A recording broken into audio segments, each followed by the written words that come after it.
After these things, Jesus went over the Sea of Galilee, which is the Sea of Tiberias.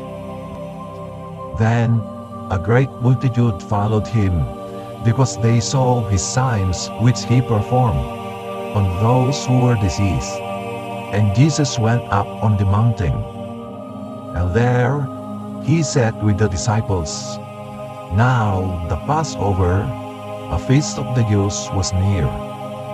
Then Jesus lifted up his eyes, and seeing a great multitude coming toward him, he said to Philip, "Where shall we buy bread, that these may eat?"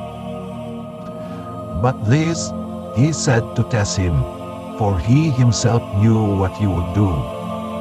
Philip answered him, 200 denarii worth of bread is not sufficient for them, that every one of them may have a little.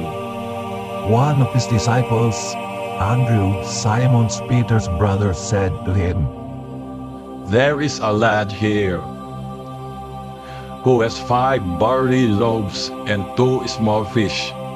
But what are they among so many? Then Jesus said, "Make the people sit down." Now there was much grass in the place, so the men sat down, in number about 5,000. And Jesus took the loaves, and when he had given thanks, he distributed them to the disciples, and the disciples to those sitting down, and likewise of the fish, as much as they wanted. So, when they were filled, he said to his disciples, "Gather up the fragments that remain, so that nothing is lost." Therefore, they gathered them up, and filled 12 baskets with the fragments of the 5 barley loaves, which were left over by those who had eaten.